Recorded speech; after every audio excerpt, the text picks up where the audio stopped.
Sayyidina wa maulana Muhammadin wa ala alihi wa sahbihi ajma'in amma ba'd.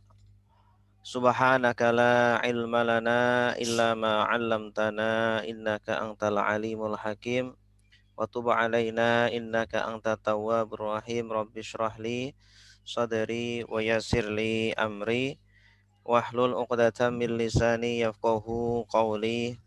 Raditu billahi rabba wa bil islami dina wa bi Muhammadin nabiyya wa rasula.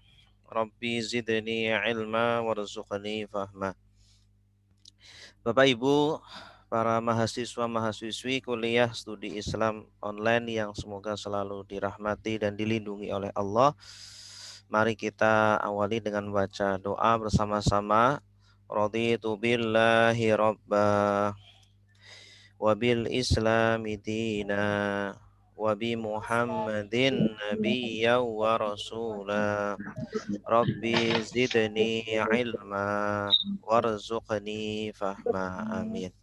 Semoga kita semuanya diberikan ilmu yang bermanfaat, dimudahkan semua jalan kebaikan, dan semoga kita diberikan keberkahan dalam sisa-sisa umur kita. Amin ya rabbal alamin. Kita baca doa Bismillahilladzi la yadurru ma'asmihi syai'un fil ardi wala fis sama'i wa huwas sami'ul alim. Bismillahilladzi la yadurru ma'asmihi syai'un fil ardi wala fis sama'i wa huwas sami'ul alim. Bismillahilladzi la yadurru ma'asmihi syai'un fil ardi wala fis sama'i wa huwas sami'ul alim. Amin ya rabbal alamin.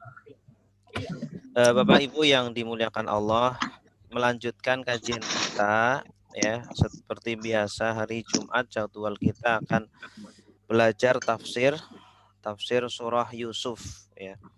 Ini adalah pertemuan yang keempat. Kita akan membahas insyaallah bi'aunillah biiznillah, kita akan membahas tafsir surah Yusuf ayat 21 sampai 29.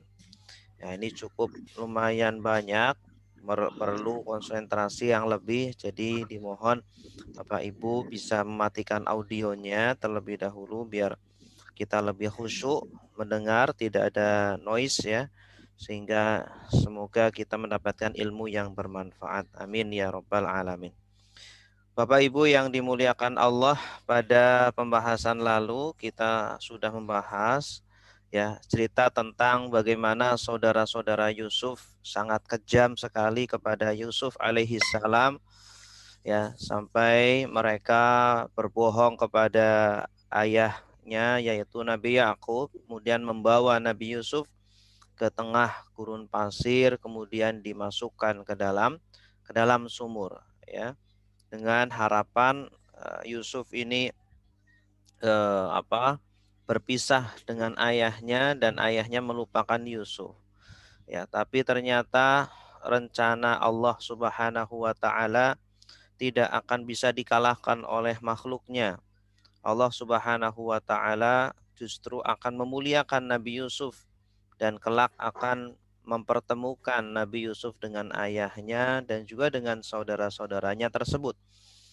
Ya, sampai akhirnya Nabi Yusuf kemudian dibawa ke tengah gurun pasir, diikat, kemudian dimasukkan ke dalam sumur.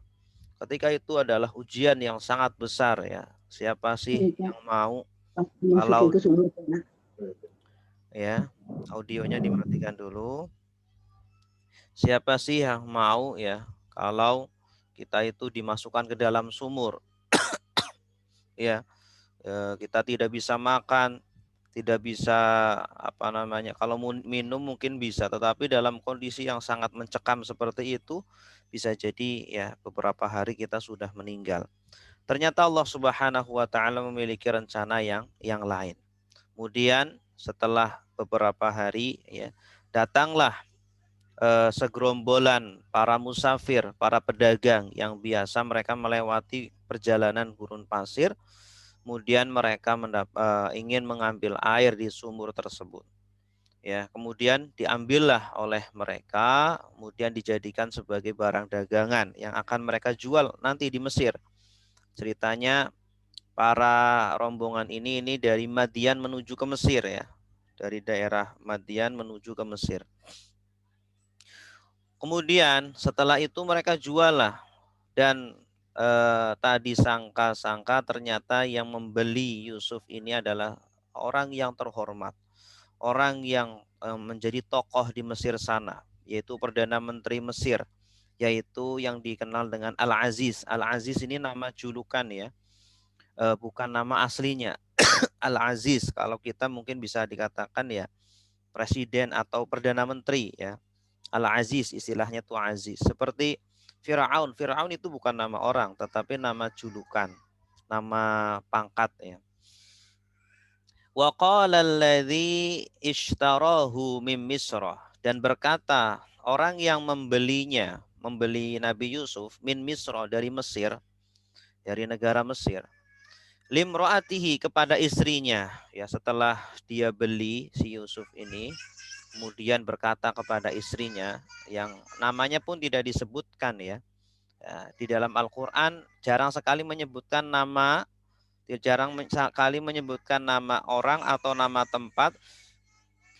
Ini salah satu tujuannya adalah untuk menutup aib ya. Terkadang berkait orang tersebut buruk, kemudian kalau disebutkan namanya akan menjadikan malu orang tersebut, maka ditutuplah namanya tersebut. Selain itu, tujuan yang kedua adalah karena pelajarannya itu untuk semua kita, tidak untuk satu orang tersebut saja, tetapi perbuatan tersebut bisa jadi menimpa kepada kita, sehingga kita harus hati-hati juga gitu. Wa qala alladzi ishtarahu min Misra limraatihi. Nah, Al-Aziz ini yang membeli Yusuf ya, yang dia berasal dari negara Mesir, Misra, dia berkata kepada istrinya, limraatihi, akrimi maswa ya, muliakanlah maswa, tempat tinggalnya ya, atau tempatnya, tempat ini Yusuf yang baru dibeli ini ya, walaupun dia adalah seperti budak, dibeli, dijual, tetapi Al-Aziz ini termasuk orang yang memiliki firasat yang kuat ya. Termasuk orang yang memiliki firasat yang kuat bahwa si Yusuf ini akan menjadi orang besar, sehingga ketika kecilnya pun harus dimuliakan, harus dihormati seperti itu. Asa ayyang fa'ana aw nattakhidahu walada. Barangkali atau mudah-mudahan, asa ini semoga atau mudah-mudahan dia bermanfaat bagi kita semuanya. Ini anak kecil nih barangkali nanti kalau udah gede akan menjadi orang yang bermanfaat. Ini ucapan tidak sekedar ucapan ya, tetapi ini merupakan firasat kuat ya. Seorang Perdana Menteri adalah jabatan yang tinggi di zaman dahulu, tidak sembarang orang itu menjadi Perdana Menteri ya. Ya, jadi mereka itu harus memang orangnya cerdas, orangnya berwibawa dan punya firasat kuat gitu. Au natakhidahu walada, atau kita jadikan anak ini gitu. Wa kadzalika makkanna li Yusuf, dan seperti itulah kami tempatkan Yusuf ya. Kami memberikan kedudukan, makanna artinya Nabi Yusuf setelah dihinakan sehina-hinanya, ditempatkan di sumur ya. Ternyata ya setelah ada kesulitan, setelah ada kondisi genting, Allah Subhanahu wa taala memberikan janjinya, yaitu diberikan kemuliaan. Bagaimana tidak mulia wong hidup di istana ya, dipenuhi semua kebutuhan-kebutuhannya, tempat tinggalnya bagus, ya, makanannya enak dan lain sebagainya. Dipenuhi semua oleh Al-Aziz ini. Jadi Al-Aziz ini sangat suka dengan Yusuf. Makanna li Yusufa fil ardi ya. Nah, artinya apa? Kita ketika mendapatkan musibah, maka kita harus bersabar dan yakin bahwa musibah tersebut adalah ujian dari Allah, bahwa Allah Subhanahu wa taala ingin menaikkan derajat kita. Ya, sebagaimana kita ketika sekolah, ketika kuliah, kalau nggak ada ujian ya nggak ada kenaikan kelas gitu ya. Kita tetap di kelas yang sama. Walinu'allimahu min ta'wilil ahadis, dan agar kami ajarkan kepada Nabi Yusuf tentang takwil al-ahadis, takwil mimpi ya. Artinya Nabi Yusuf pun nanti akan diberikan keahlian atau kemampuan oleh Allah Subhanahu wa taala, yaitu tentang takwil mimpi ya. Takwil mimpi sebagaimana ayahnya ini. Wallahu ghalibun ala amrih, dan Allah itu maha mengalahkan kepada terhadap urusan-urusannya. Artinya semua yang menjadi ketetapannya, kodoknya yang di zaman azali sana itu tidak akan pernah dirubah oleh makhluknya. Makhluknya sama sekali tidak bisa merubah. Ya, Allah lah yang lebih berkuasa dan lebih sanggup mengalahkan kepada semua rencana hamba-hambanya gitu. Walakinna aktsaron nasi la ya'lamun. Akan tetapi apa? Manusia banyak yang tidak sadar, banyak yang tidak faham, tidak mengetahui ya. Mereka berbuat makar, berbuat tipu daya ya untuk mendapatkan syahwatnya, mendapatkan keinginannya dengan berbagai macam cara, baik yang halal ataupun yang haram mereka tempuh. Ternyata ya Allah Subhanahu wa taala akan memenangkan kebaikan, akan memenangkan hak daripada kebatilan. Apa yang bisa kita ambil dari ayat ini Bapak Ibu? Yang pertama, Syekh Muhammad Rashid Ridha mengatakan bahwa Al-Quran tidak menyebutkan nama dan jabatan orang yang membeli Yusuf. Tidak disebutkan. Al-Aziz siapa namanya? Tidak disebutkan. Gitu ya. Dan juga tidak menyebutkan nama istrinya Al-Aziz. Namanya siapa? Itu tidak disebutkan juga.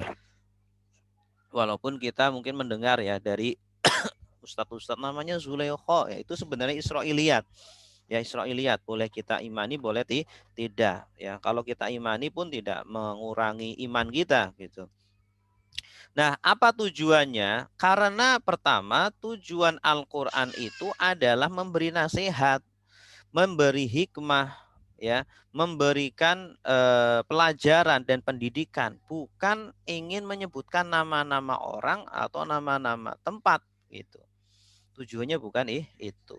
Dan yang kedua juga tadi yang kita tambahkan bahwa ya kejadian-kejadian itu bersifat umum, bisa jadi menimpa kepada kita tidak hanya pada zaman itu saja, tetapi bisa berlaku pada zaman-zaman setelahnya seperti itu. Sehingga kita apa?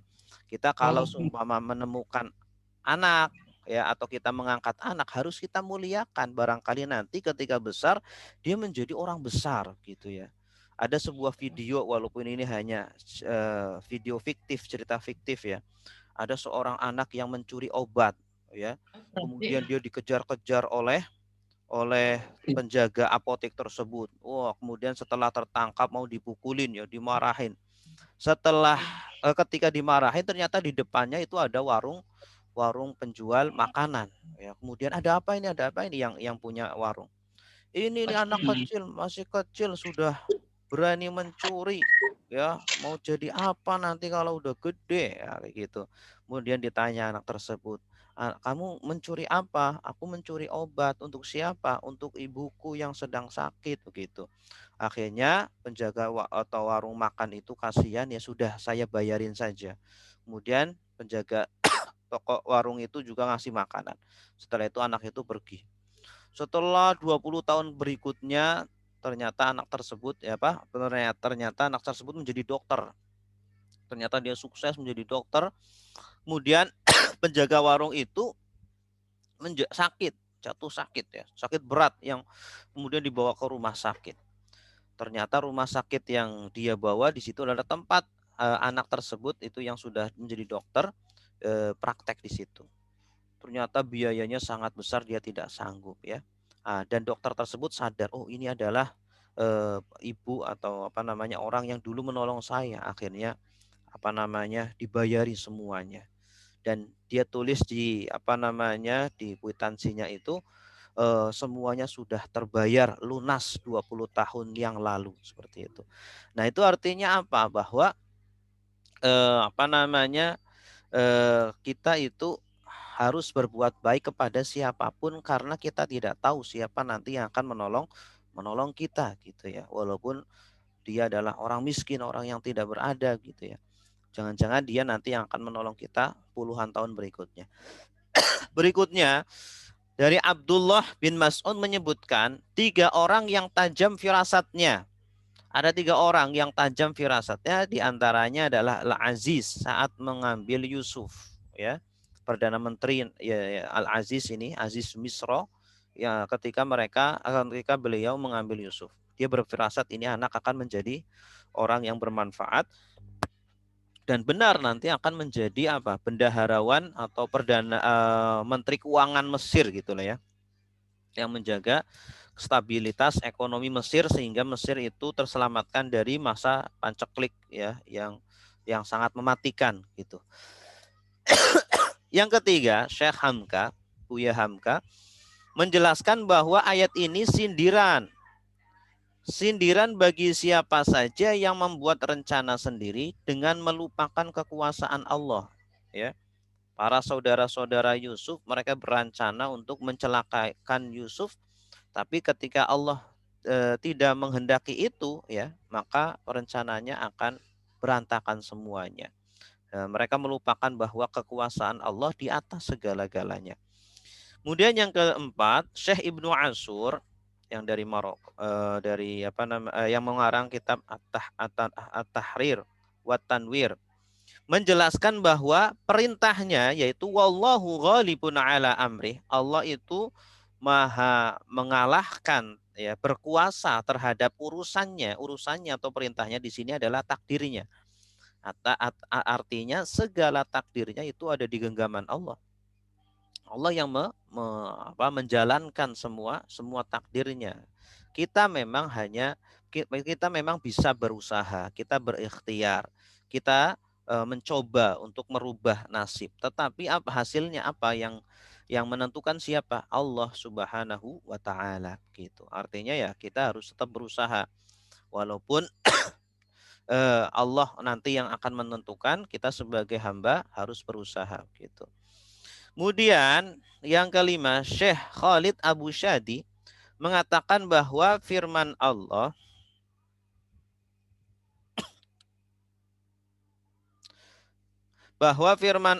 akan tetapi banyak manusia yang tidak mengetahui. Nah, ini kan sering nih diulang-ulang. Walakinna aktsaran nasi la ya'lamun. Ini sering. Di surah Yusuf diulang sebanyak 3 kali. Kenapa diulang-ulang? Tujuannya adalah untuk mengingatkan kita akan kelembutan Allah ya. Terkadang itu rencana Allah itu sangat lembut sekali. Ya, tidak dikira-kira.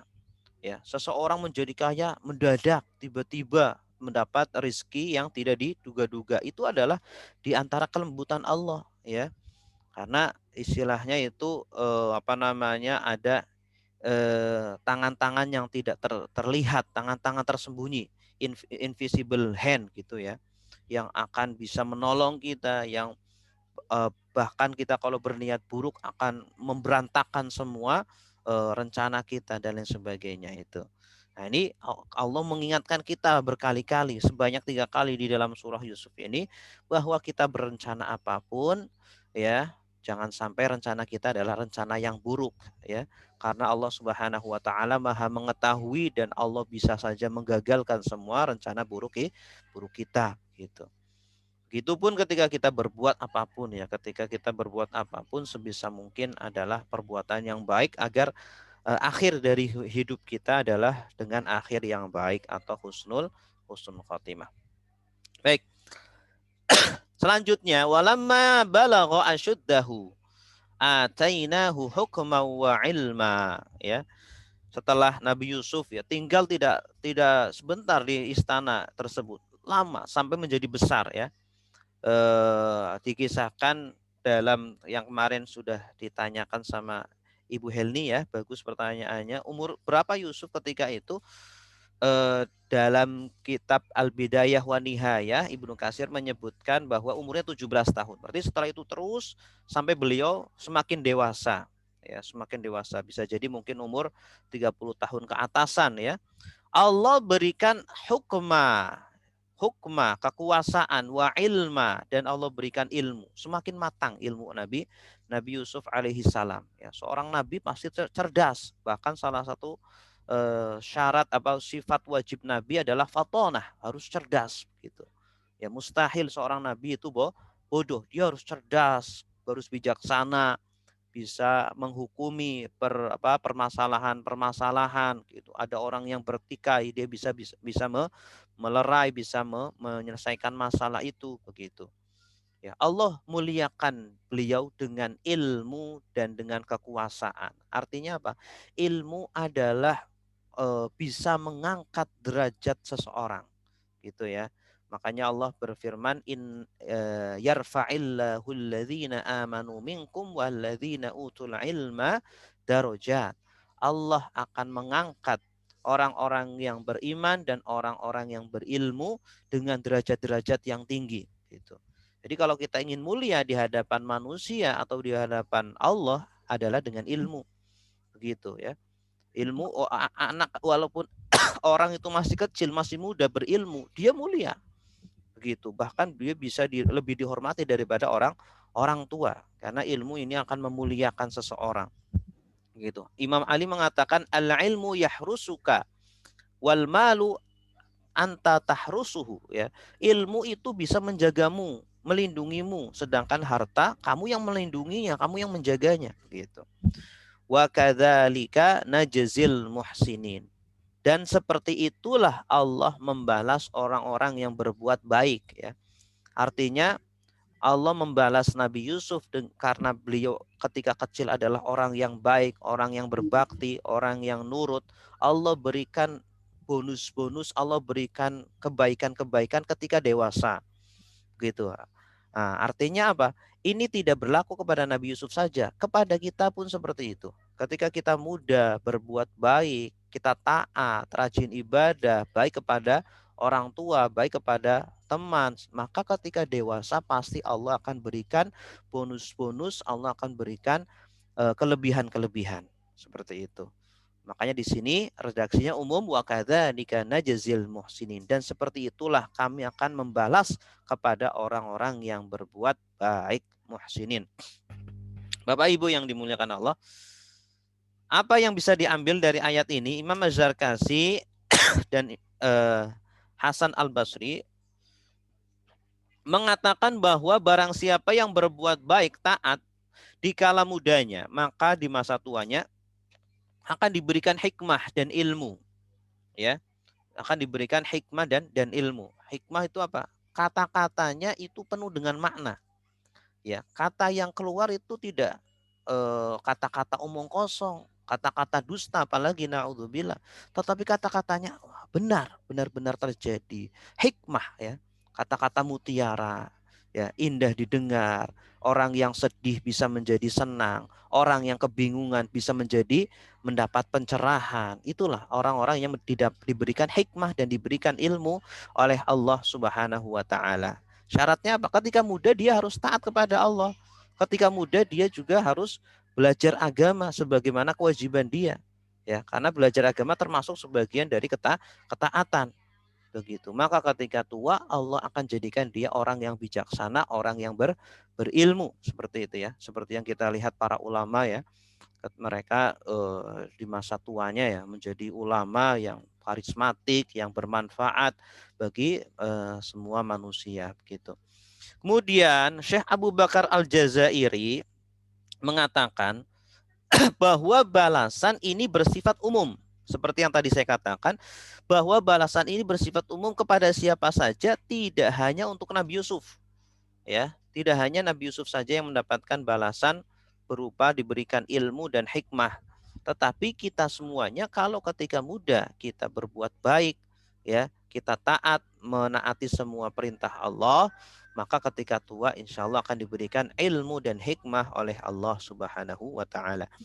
Kemudian Syekh As-Sa'di mengatakan berbuat baik kepada Allah caranya bagaimana?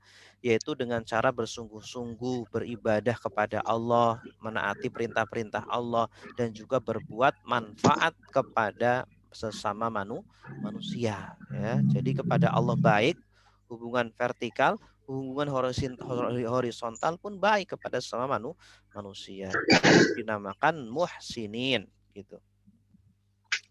Bapak Ibu yang dimuliakan Allah, berikutnya warawadathu allati huwa fi baitiha. Nah, ini mulai ada ujian baru. Setelah Allah Subhanahu wa taala berikan kemudahan, berikan fasilitas, berikan kenikmatan-kenikmatan kepada Nabi Yusuf, datang ujian lagi. Warawadathu allati, dan menggodanya, menggoda kepada Nabi Yusuf. Siapa? Yaitu allati huwa fi baitiha, seorang wanita yang ada di rumahnya. An nafsihi wa ghallaqatil abwab. Dia menggoda kepada Nabi Yusuf. Ya, maksudnya adalah istri dari Al-Aziz ini. Dia ternyata terpincut, terpesona dengan ketampanan Nabi Yusuf yang diberikan setengah dari ketampanan. Ya, sangat ganteng, sangat rupawan, Masya Allah. Sehingga apa? Istri Al-Aziz ini yang sangat mulia dan sangat cantik ya, yang sangat terhormat pun tergoda gitu ya. Akhirnya dia merencanakan rencana busuk ya, ingin ingin berhubungan dengan Nabi Yusuf, naudzubillahi min dzalik. Ya. Kemudian Nabi Yusuf dipanggil ke kamarnya, yang untuk masuk ke kamarnya ini tidak orang sembarangan ya, hanya orang-orang tertentu saja, dan untuk masuk kamarnya ini ada beberapa pintu-pintu sebelum masuk ke ruangan utamanya ini. Wa ghallaqatil abwab, kemudian pintu-pintunya itu ditutup ya. Setelah Nabi Yusuf sudah masuk, kemudian wanita tersebut mengatakan hai talak ya, hai talak, artinya marilah mendekatlah kepadaku, mari saya ya, bahasa-bahasa itulah ya, jadi ayo kita berhubungan, dipaksa untuk berhubungan badan seperti itu.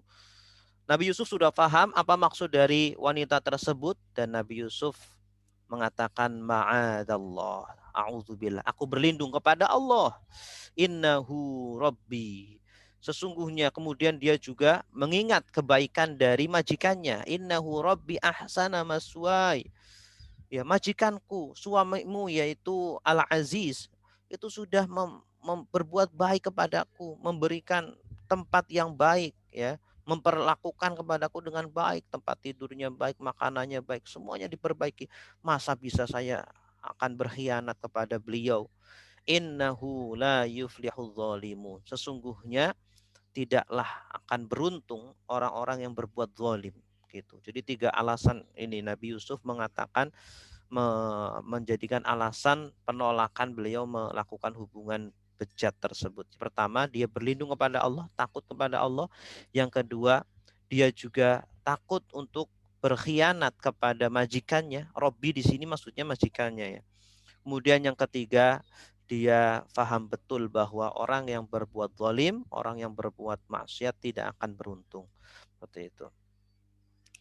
Nah, apa yang bisa kita ambil dari ayat ini? Syekh Ibnu Ashur menyebutkan bahwa ayat ini peringatan bagi wanita untuk menjaga dirinya agar tidak menggoda laki-laki gitu. Jadi tidak selalu laki-laki yang mengajak untuk berbuat mesum ya, tetapi terkadang juga karena wanita tidak menutup aurat ya, karena wanita tidak menjaga menutup auratnya dengan betul, sudah ditutup tapi mungkin terlalu ketat atau seperti apa, atau karena hal-hal yang lain ya, sering bercampur dengan laki-laki, makanya kalau bisa anak kita masukkan ke pesantren sehingga laki-laki dan perempuan dipisah gitu.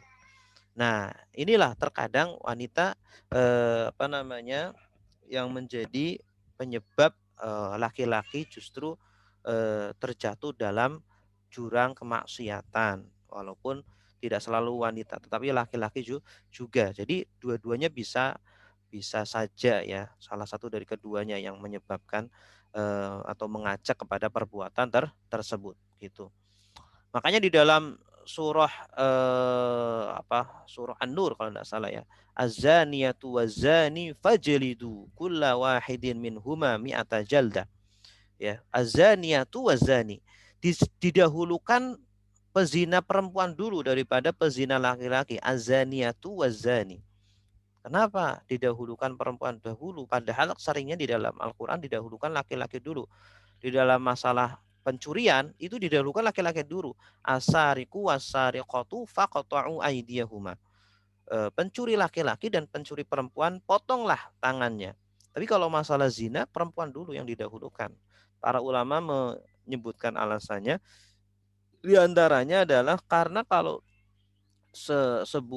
kalau perempuan itu sudah hancur, sudah sudah melenceng, sudah berzina di masyarakat, sudah banyak wanita-wanita yang menjadi kupu-kupu malam, maka hancurlah masyarakat ya. Hancurlah masyarakat seperti itu. Dan perzinahan yang terjadi dari perempuan itu lebih bahaya daripada dari laki-laki seperti itu. Kemudian yang kedua, Imam Abu Hayyan menjelaskan bahwa tidak disebutkan nama wanita di atas, ya, namanya Zulaikha tidak disebutkan, atau kedudukannya istri Al-Aziz ini adalah untuk menjaga aib seseorang. Tadi yang sudah kita jelaskan. Yang ketiga, Syekh As-Sa'di juga menjelaskan bahwa yang menghalangi Yusuf berbuat zina adalah ketakwaan dan keimanan kepada Allah. Ya betul. Kita akan terhindar dari maksiat itu tidak lain adalah karena ketakwaan yang ada di dalam hati dan keimanan yang ada di dalam hati. Orang disogok dengan 1 miliar atau 5 miliar atau 10 miliar. Kalau di dalam hatinya ada takwa dan iman, itu tidak akan menerima sogokan itu. Tidak akan. Ya, tapi kalau tidak ada keimanan atau imanannya lemah, ya mudah ya untuk tanda tangan kemudian ternyata OTT ya, tertangkap tangan oleh KPK. Nah, jadi karena ketakwaan dan keimanan yang sangat kuat dari Nabi Yusuf. Padahal Nabi Yusuf ketika itu ya sudah dijanjikan kamu kalau mau dengan saya kamu akan dijaga ya, tidak akan dibocorkan ya. Kemudian kamu juga kalau tidak mau nanti akan saya hukum oleh ini Zulaikha.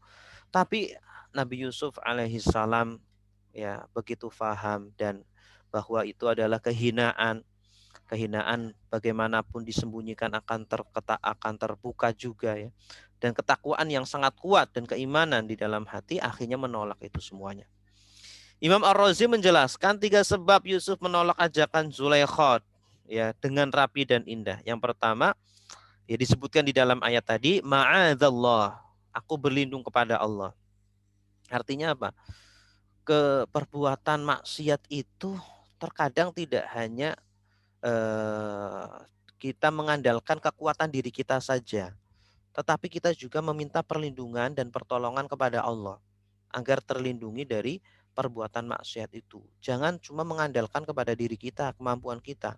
Wah, saya insya Allah nggak tergoda lah sama wanita, saya nggak tergoda lah sama harta, saya nggak tergoda lah sama jabatan. Jangan sombong, ya. Jangan-jangan nanti tergoda juga. Maka serahkanlah kepada Allah, ya. Minta tolonglah kepada Allah agar hati kita dijaga oleh Allah, tidak tergiur dengan kenikmatan yang semu, yang sementara dari dunia itu. Kemudian yang kedua, alasan Nabi Yusuf menolak ajakan Zulaikha, tuanku telah memperlakukan aku dengan baik. Al-Aziz ya sudah memuliakan Nabi Yusuf ini, memberikan tempat yang baik, memuliakan dia sampai menjadi dewasa. Masa balasannya dengan berkhianat, berzina dengan istrinya. Ini kan sangat-sangat ya kurang ajar seperti itu.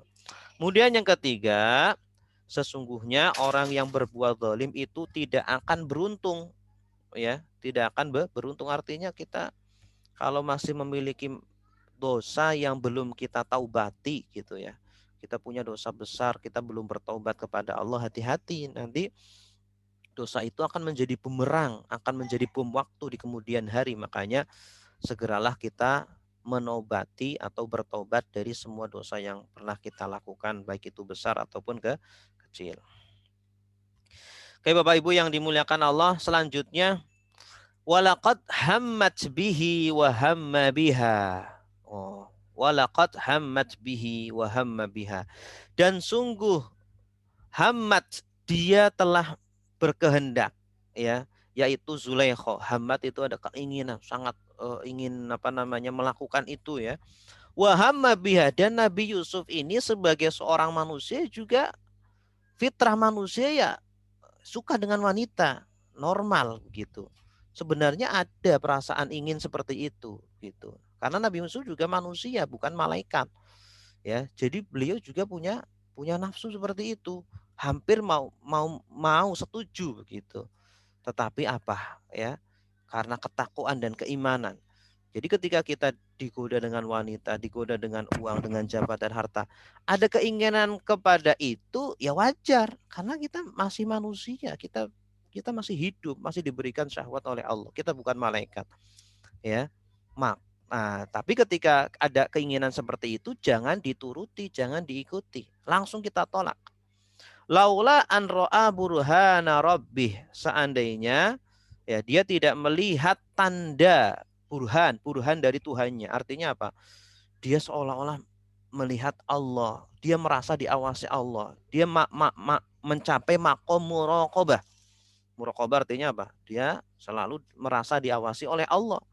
Dimanapun dia berada, dia melihat Allah. Ya, selalu merasa diawasi oleh Allah. Jadi dia berbuat maksiat nggak bisa berbuat maksiat dimanapun, dia bersembunyi dimanapun nggak bisa. Akhirnya itulah yang menjadikan Nabi Yusuf menolak dari ajakan Zulaikha. Kadzalika linasrifa anhu su'u wal fahsya. Dan demikianlah kami palingkan dari Nabi Yusuf ini perbuatan asu, keburukan, wal fahsya, dan perbuatan kekejian, yaitu perbuatan zina tersebut. Innahu min ibadinal mukhlasin. Sesungguhnya dia adalah termasuk dari hamba-hambaku yang dipilih, yang terpilih. Ya, artinya Nabi Yusuf ini adalah hamba-hamba Allah yang menjadi pilihan, yang kelak akan menjadi nabi atau yang sudah menjadi nabi. Ya, dijaga karena nabi ini maksum, ya. Dia itu tidak mungkin akan berbuat maksiat gitu. Dan selanjutnya apa yang bisa kita ambil, Imam Al-Qushairi dan Imam Al-Qurtubi rahimahumullah menjelaskan bahwa keinginan terlintas dalam hati itu bukan dosa karena di luar kehendak manusia. Jadi kita ingin berbuat maksiat, ingin berbuat dosa, baru di dalam hati belum bertindak, itu belum dosa. Ya, belum berdosa. Tapi jangan diikuti, jangan dituruti. Segera kita putus itu rantai setan itu. Kemudian yang kedua, Syekh As-Sa'di menjelaskan bahwa jika iman dan keikhlasan sudah merasuk ke dalam hati, maka akan mencegah dari semua perbuatan mungkar. Iman, hati. Jadi intinya adalah hati dan keikhlasan. Ikhlas dalam beribadah. Hamba yang ikhlas dalam beribadah itu setan tidak bisa menggoda. Ya. Makanya kan setan itu kan bersumpah bahwa mereka akan menggoda anak-anak Adam dan pasti mereka bisa menggodanya kecuali hamba-hambanya yang ikhlas. Artinya orang-orang yang ikhlas itu tidak akan bisa digoda oleh setan. Godaan setan tidak mempan gitu. Makanya di sini Allah sebutkan innahu min ibadinal mukhlasin. Sesungguhnya Nabi Yusuf termasuk hamba-hambanya yang ikhlas gitu. Orang kalau sudah mencapai ikhlas, ya ikhlas beribadah kepada Allah, ikhlas beramal, itu godaan apapun tidak tergiurkan karena dia faham dunia ini semu, dunia ini sementara, dunia ini sangat remeh-temeh. Ya, yang nyata, kenikmatan yang nyata yang besar adalah nanti di akhirat, di surga gitu. Sehingga godaan sebesar apapun itu kecil di mata dia.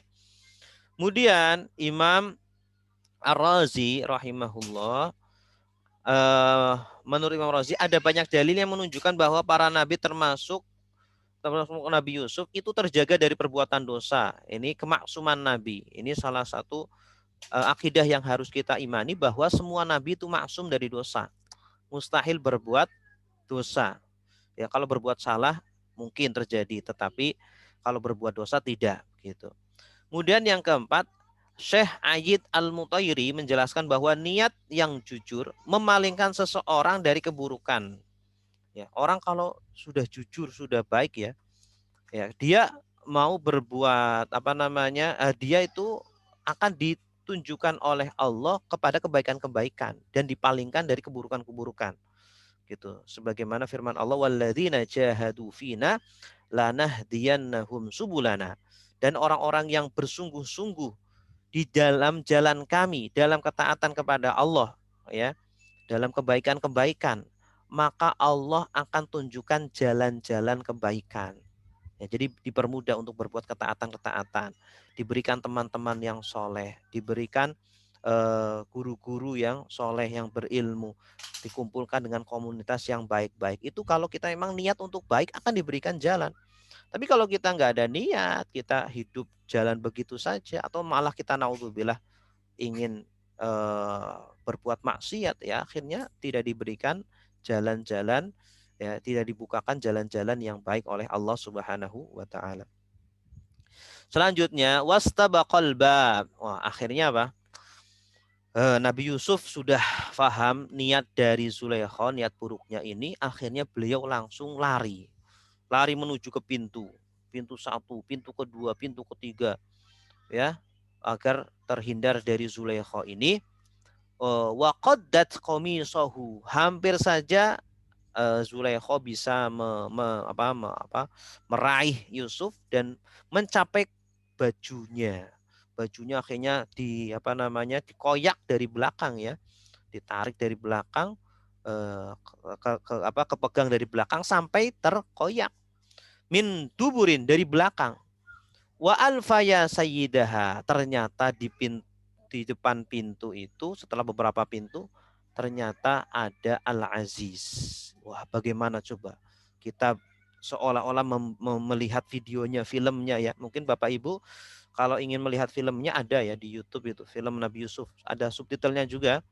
Nah, tuh jadi kejar-kejaran tuh antara Zulaikha dengan Nabi Yusuf, pintu satu, pintu kedua, pintu ketiga, ternyata di sana di depan sudah ada Al-Aziz atau suaminya Zulaikha.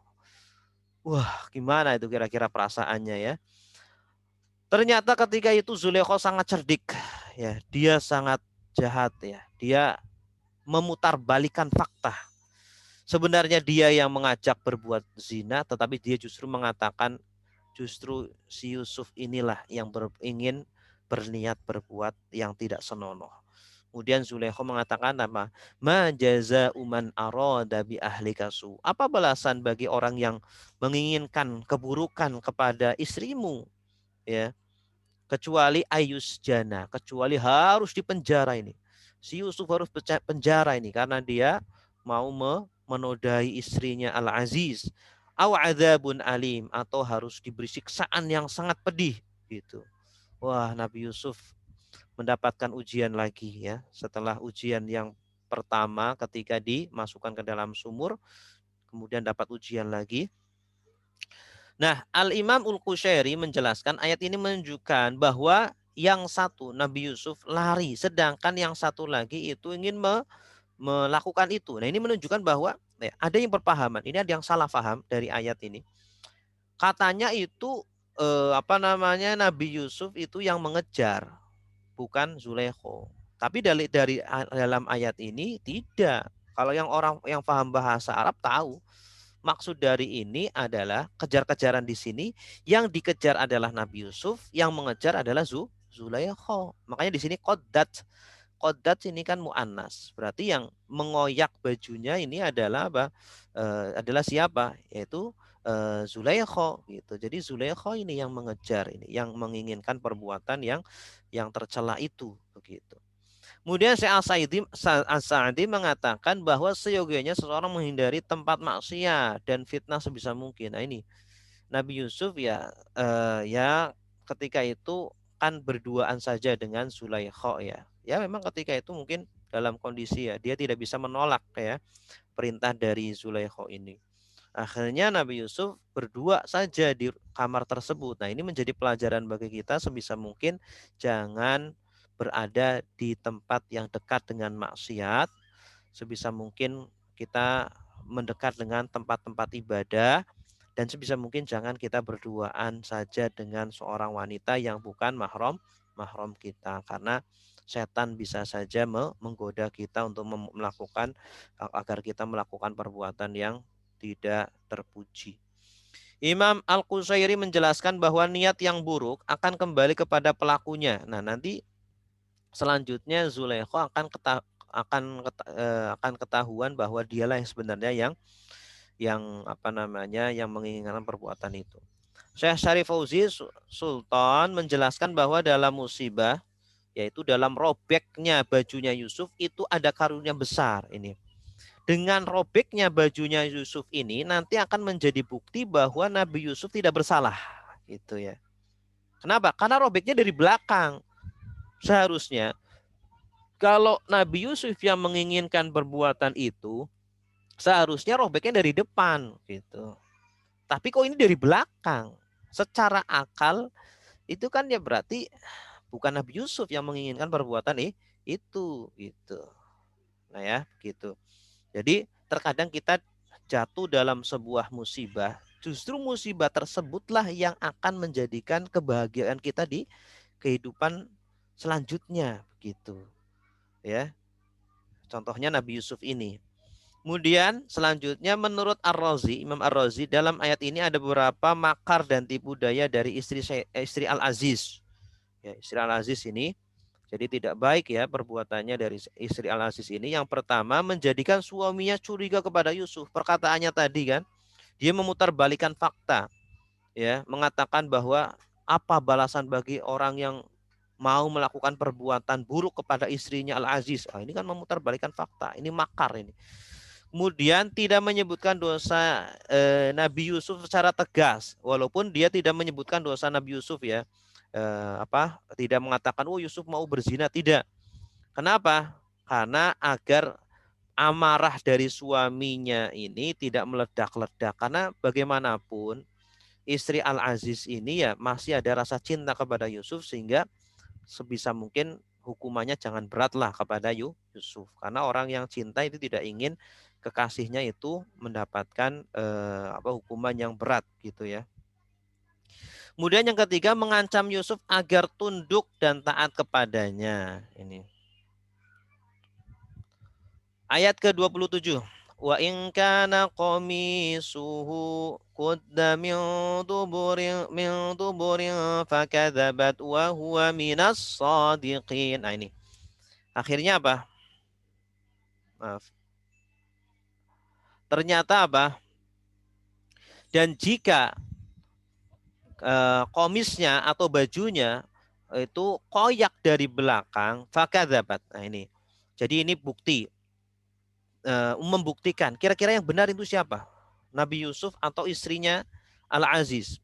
Nah, maka secara akal kalau ternyata koyaknya dari belakang, berarti yang benar adalah Nabi Yusuf.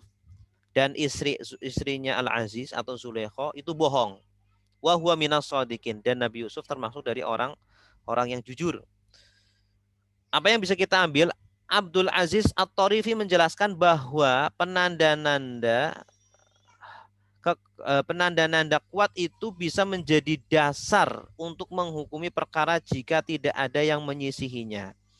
Jadi begini, bukti di dalam agama itu bisa menjadi sebagai acuan dalam menentukan hukum, begitu.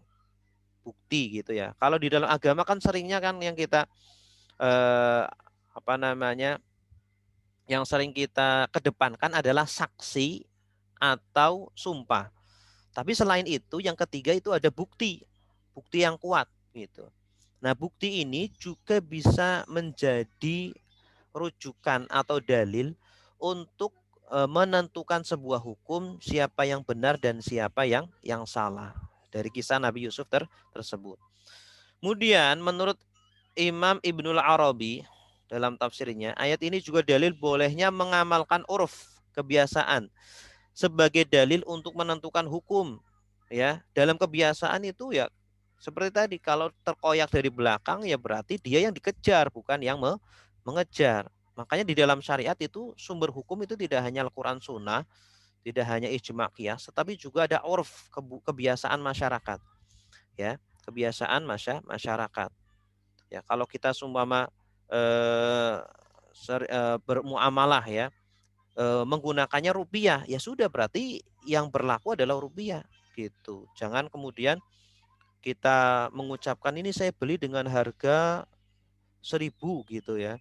Kemudian saya bayar dengan Rp1.000. Kemudian penjualnya bilang, oh ini $1.000 maksudnya. Loh kok dolar? Kita kan biasanya menggunakan rupiah. Jadi sesuai dengan kebiasaan, tidak boleh kita beralih dari kebiasaan gitu. Jadi uruf bisa menjadi sumber hukum gitu. Asalkan uruf tersebut adalah uruf yang baik. Kemudian uruf tersebut sudah benar-benar menjadi kebiasaan seluruh masyarakat. Imam Al-Qasimi menjelaskan bahwa seorang saksi hendaknya bersikap adil terhadap dua orang yang bersengketa. Jika bajunya sobek dari depan, maka dia, istri Al-Aziz, benar. Namun jika dari belakang, maka dia bohong. Nah, di sini nanti ada saksinya ya, yang akan bersaksi siapa yang benar antara Nabi Yusuf dan Zulaikha. Dan saksinya tersebut ternyata dari keluarganya Al-Aziz. Nah, namun walaupun dari keluarga Al-Aziz, ternyata nanti saksinya itu adil. Ya, dia itu tidak memojokkan satu pihak atau tidak lebih berat kepada satu pihak. Dia dengan adil mengatakan, coba lihat, kalau bajunya sobek dari belakang, ya berarti yang benar adalah siapa? Yusuf. Kalau dari depan berarti yang benar adalah Zulaikha, begitu. Kemudian qala hiya rawadatni an nafsi wa syahida syahidun min ahliha. Nah ini. Kemudian Nabi Yusuf membela diri ketika dia dituduh melakukan perbuatan tercela tersebut, ya. Kita boleh membela diri. Nabi Yusuf kemudian membela diri. Kemudian ada yang menjadi saksi, wa syahida syahidun min ahliha, saksi dari keluarganya. Dia mengatakan in kana qamisuhu qudda min qubulin fasadaqat. Jika bajunya terkoyak dari dari kubul depan, maka istri Al-Aziz benar. Wa huwa minal kadhibin, dan Yusuf bohong itu. Tapi kalau sebaliknya, maka Yusuf yang benar, istri Al-Aziz yang bohong. Apa yang bisa kita ambil? Imam Az-Zamakhsyari mengatakan bahwa seandainya istri Al-Aziz tidak menipu dan mengancam dengan penjara, pasti Yusuf akan menyembunyikan niat jahat istri Al-Aziz. Nah, artinya apa? Seandainya ketika itu istri Al-Aziz itu tidak menuduh Nabi Yusuf atau tidak berbuat makar kepada Nabi Yusuf, pasti Nabi Yusuf akan jaga ya niat buruk istri Al-Aziz ini. Tetapi dalam kondisi terdesak, Nabi Yusuf dituduh, Nabi Yusuf mau dipenjara, Nabi Yusuf difitnah, maka dalam kondisi seperti itu boleh kita untuk melakukan pembelaan gitu. Artinya kita pun sama, ketika kita tertuduh, ketika kita terpojok gitu ya, kita itu boleh menyebutkan yang sebenarnya walaupun membuka aib orang, walaupun membuka keburukan orang lain, orang tersebut gitu. Ya. Makanya boleh kita ghibah dalam kondisi-kondisi tertentu ya, atau membuka aib orang dalam kondisi-kondisi tertentu, diantaranya seperti yang dialami oleh Nabi Yusuf alaihissalam. Syekh Abu Bakar Al-Jazairi mengatakan bahwa boleh untuk membuka aib orang. Oh ya tadi sudah. Kemudian 3, menurut Imam Al-Qushairi, Allah menjadikan saksi berupa bayi yang bisa berbicara. Nah ini ada sebuah tafsiran yang mengatakan bahwa ada bayi yang bisa berbicara, ya, yang bersaksi bahwa Nabi Yusuf benar dan tidak berbohong, gitu. Wallahu alam kebenarannya. Kemudian yang keempat, dalam tafsir Al-Kasyaf dijelaskan bahwa yang memberikan saksi adalah anak paman istri Al-Aziz. Makanya di sini disebutkan wa syahida syahidun min ahliha, dan bersaksi satu saksi dari keluarganya Al-Aziz, yaitu anak paman dari istri Al-Aziz atau keluarganya istri Al-Aziz. Kemudian yang kelima, Syekh Wahbah Az-Zuhaili juga menjelaskan akan berdalil dengan ayat ini, akan kebolehan berdalil dengan kias. Tadi hampir sama seperti yang sebelumnya. Kemudian falamma ra'a qamisahu qudda min duburin qala innahu min kaidikunna inna kaidakunna azim. Maka ketika ya suaminya ini melihat bajunya Yusuf itu ternyata koyak dari belakang, maka dia berkata, innahu min kaidikunna, sesungguhnya ini adalah termasuk dari tipu dayamu, wahai wanita. Ya, wahai istri Al-Aziz ini, inna kaidakunna adim, sesungguhnya tipu dayamu ini sangat sangat besar. Yang bisa kita ambil dari ayat ini apa? Imam Al-Qusyari mengatakan bahwa ayat ini bukti bahwa zina diharamkan pada semua syariat. Ya, artinya perbuatan zina ini tidak hanya diharamkan di agama Islam, tetapi juga agama zaman dahulu juga sudah disyariatkan atau sudah diharamkan. Kedua, Imam Al-Qasimi menjelaskan tipu daya wanita itu besar karena sangat lembut dan menancap ke dalam hati. Ini. Jadi bahkan ada yang mengatakan apa? Tipu daya wanita itu lebih lebih bahaya daripada tipu daya setan. Karena tipu daya wanita itu terlihat gitu. Tapi kalau setan itu hanya bisikan-bisikan saja yang tidak terlihat. Dan tipu daya wanita itu sangat lembut ya, dan menancap ke dalam hati gitu. Kalau setan tidak. Kemudian Imam As-Samarqandi menjelaskan tipu daya wanita lebih besar tadi yang kita bacakan ya. Kemudian yang ayat terakhir 29, Yusufu a'rid an hadza. Setelah Al-Aziz faham bahwa yang bersalah bukan Nabi Yusuf, yang bersalah adalah istrinya sendiri, maka Al-Aziz mengatakan kepada Yusuf, wahai Yusuf, a'rid an hada, lupakanlah ini. Ya, lupakan ini. Wastaghfiri li dzambik. Kemudian dia berkata kepada istrinya, wahai istriku, minta ampunlah untuk dosamu itu.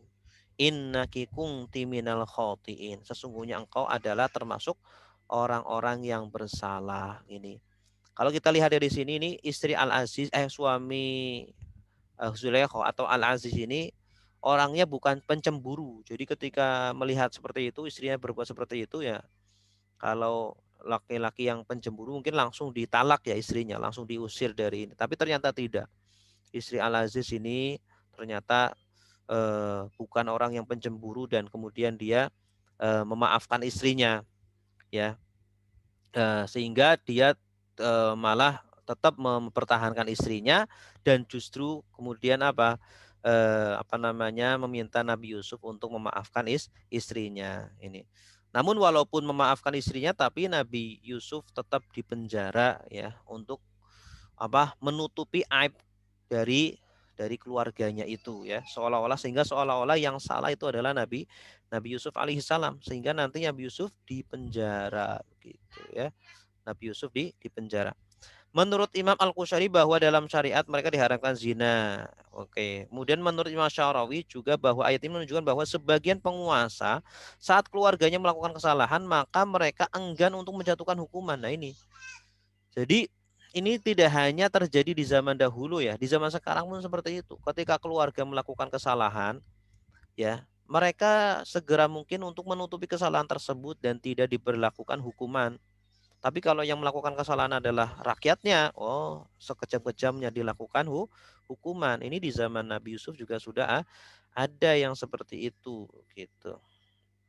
Kemudian menurut Imam Ibnu Katsir bahwa perkataan wahai Yusuf berpalinglah dari ini adalah jangan ceritakan kisah ini kepada siapapun gitu. Walaupun jangan ceritakan tapi nanti ya terbuka juga akhirnya seperti itu ya. Oke, Bapak Ibu yang dimuliakan Allah, demikian yang bisa kami sampaikan. Mohon maaf terlalu terburu-buru ya karena ini cukup banyak ayatnya. Semoga bisa tersampaikan apa yang kami sampaikan dan juga semoga bisa menjadi ilmu yang bermanfaat. Baik, sebelum kita buka sesi pertanyaan, silakan atau mungkin langsung pertanyaan saja ya, sudah 10:19, mungkin ada yang mau Jumatan ya. Baik, silakan yang mau bertanya, saya bacakan pertanyaan-pertanyaannya. Yang pertama dari siapa nih?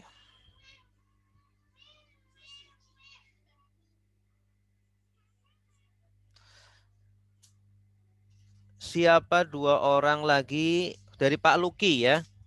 Afan bertanya, Ustadz, siapa dua orang lagi menurut Ibnu Mas'ud? Dua orang lagi menurut Ibnu Mas'ud itu, aduh saya lupa Pak. Saya lupa. Yang pertama itu kan Al-Aziz, kemudian yang kedua dan ketiga siapa? Saya lupa, mohon maaf Pak. Nanti insya Allah nanti saya cari lagi ya Pak Luki. Lupa. Kemudian berikutnya dari Pak Ahadi Ustadz. Kalau pertanyaan Al-Aziz pakai kata istrimu bukan bermaksud buruk terhadap istriku, adakah maksud makna yang tersirat?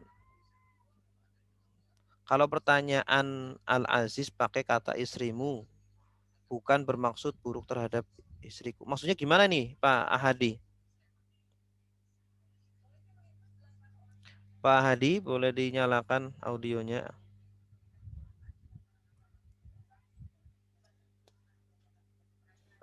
Maaf Ustaz. Ya. Itu kan di dalam ketika Al-Aziz menemui di depan pintu itu kan justru berkata bahwa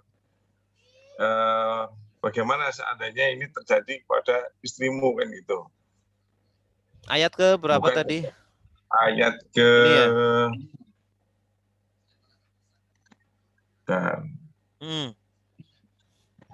Yang ke-25. Apakah balasan terhadap orang yang bermaksud buruk terhadap istrimu gitu. Kan itu bukan apakah balasan terhadap orang yang bermaksud buruk terhadap istriku gitu kan, harusnya Aziz kan mengatakan begitu. Kalau ini kan seakan-akan dikatakan kepada istrinya si Yusuf gitu. Bukan. Ini perkataan dari istrinya Al-Aziz kepada Al-Aziz. Makanya di sini qolat. Qolat kan perempuan. Qolat. Qolat di sini itu Zulaikha. Jadi Zulaikha ini dia memutarbalikan fakta. Fakta. Ya. Dia berkata kepada Al-Aziz, kepada suaminya sendiri, wahai suamiku, kira-kira apa balasan bagi orang yang mau berbuat buruk kepada istrimu ini? Gitu. Iya. Jelas, Tapi Pak? kalau kata-kata dari Aziz sendiri nggak ada, Ustaz? Nggak ada.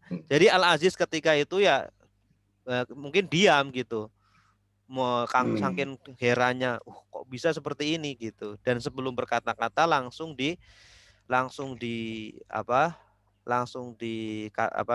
diucapkan oleh Zulaikha dengan perkataan ini. Apa balasannya gitu. Gitu, Pak. Ya. Oke, terima kasih ya, sama-sama. Selanjutnya dari Mbak Nindita, Ustadz, benarkah setelah Al-Aziz meninggal, Nabi Yusuf kemudian menikah dengan Zulaikha? Nabi Yusuf menikah. Wallahu alam. Ini kemungkinan ya Israiliyat ya. Israiliyat kalau Nabi Yusuf itu kemudian nikah dengan Zulaikha, wallahu alam. Kemudian selanjutnya dari Ibu Helni, maaf Ustadz, kalau tadi saya terlewat untuk ayat 24, sekiranya dia tidak melihat tanda Tuhannya, tanda berupa apa ya Ustadz? Burhana Rabbih. Nah, ini ada ada perselisihan. Ada yang mengatakan bahwa ada ada yang mengatakan di sini itu keimanan atau ketakwaan, ya. Ada keimanan atau ketakwaan. Burhan ini kan tanda kekuasaan Allah gitu. Maksudnya orang yang sudah mencapai ma'rifatullah itu dia selalu melihat tanda-tanda kebesaran Allah gitu. Artinya sehingga dia untuk bermaksiat tidak bisa gitu. Dia selalu membayangkan gitu. Membayangkan Allah itu hadir pada dirinya. Sehingga dia dikatakan melihat Allah, melihat tanda-tanda Allah gitu. Itulah yang menjadikan Yusuf itu bisa terhindar dari perbuatan zina tadi. Karena dia selalu menghadirkan Allah. Gitu. Kita pun bisa mencapai makom seperti itu dalam dunia tasawuf namanya makom muraqabah. Makom muraqabah yaitu makom ketika, atau bukan muraqabah ya, musyahadah. Kalau muraqabah itu dia merasa diawasi Allah. Seperti ada CCTV. Ya, selalu ada CCTV di sekitar dia yang melihat dia. Nah, yang lebih tinggi lagi adalah maqam musyahadah. Musyahadah itu menyaksikan. Dia itu benar-benar menyaksikan Allah itu hadir. Tetapi ya tidak dengan mata kepala, mungkin dengan mata hati, mata batinnya dia.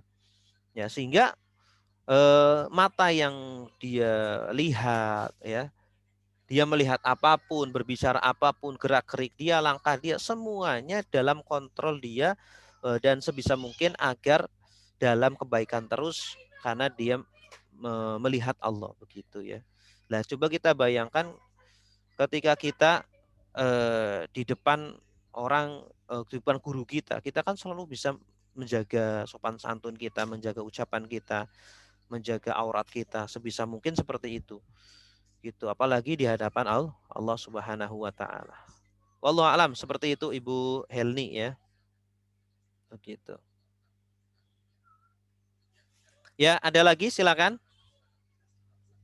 Bapak Ibu.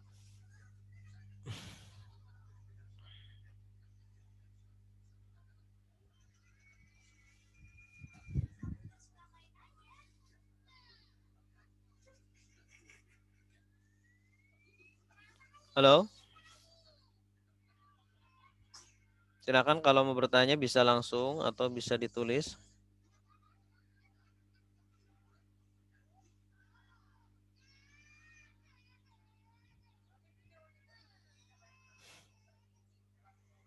Baik, kalau tidak ada mungkin mau Jumatan ya Bapak Ibu. Kita tutup dengan doa kafaratul majlis. Subhanakallahumma wa bihamdika asyhadu an la ilaha illa anta astaghfiruka wa atubu ilaik. Wassalamualaikum warahmatullahi wabarakatuh. Waalaikumsalam warahmatullahi wabarakatuh.